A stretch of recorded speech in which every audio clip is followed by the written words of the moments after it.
Let's take you inside, though, Joe Davis Stadium right now. As promised, WAAY 31 News anchor Marie Waxel joins us from the Wicks Family Field to show us how we got to this historic night. Marie.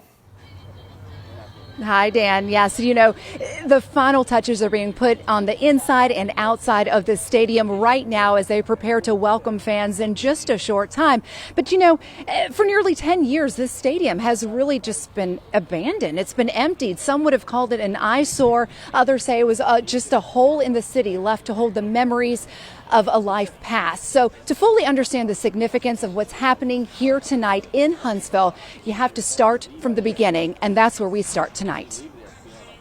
The city council approved to build the stadium in late August of 1984, and the stadium really raised the bar for other minor league stadiums. Most of the stadiums were very, very old, and so here's Huntsville with this brand new ballpark. The players in professional baseball at that time called it the minor league show, and that's their way of saying this is the best stadium in minor league baseball. This is Joe Davis Stadium, named after the late five-term mayor who fought hard to bring baseball back to North Alabama.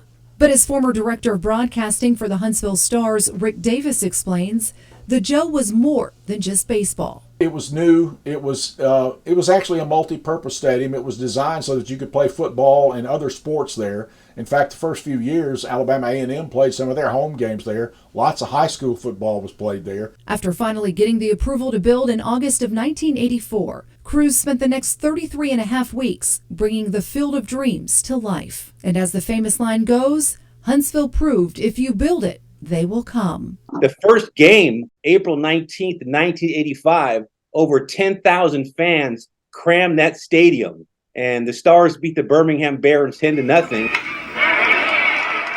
And boy, did they play their hearts out. Jose Canseco hit a ball over the scoreboard in left center, and I think, as they say, the rest is history. Joe Davis Stadium would go on to be named the crown jewel of the Southern League.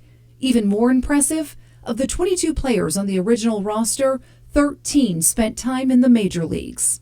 Jose Canseco, Tim Belcher, Stan Javier, Terry Steinbeck, to name a few. But construction wasn't easy. In fact, final touches came right down to the wire. They were literally hanging signs in the concourse the day of that opener. We opened the season that year on the road. The first 8 games were on the road. A similar storyline to the start of this new era. I can't wait to see, how this is accepted. I think we're going to be very successful. Huntsville typically surprises people a lot of times when it comes to things like this, and I think it's going to be a great success. Never underestimate how the city of Huntsville is going to embrace a sports team.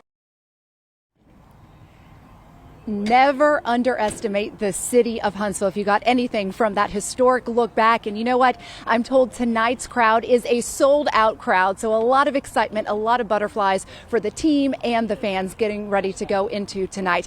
I do want to mention that a special thank you to Dale Tafoya, who is the author of One Season in Rocket City. His book is out now if you're interested in that, on the 1985 Huntsville Stars. He helped us walk down memory lane. Also, a special thank you to Rick Davis for his help as well. If his name sounds familiar, well, it should. That's because not only was he the former director of broadcasting for the Huntsville Stars, here's a photo of him in the booth as he did play-by-play for the Stars, and he was also our WAAY 31 sports director and later inducted into the Huntsville-Madison County Athletic Hall of Fame. So again, a big thank you to Dale and Rick for helping us walk down memory lane as well.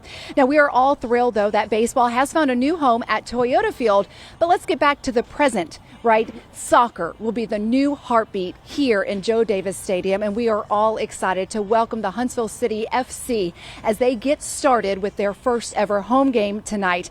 Now, speaking of soccer, again, this is why we are all here tonight. Similar to what the Stars did in 1985, the soccer club has gotten off to their season a little bumpier than what they would like, but they have started on the road, and everyone is hoping that things will change in front of the home crowd in just a few hours.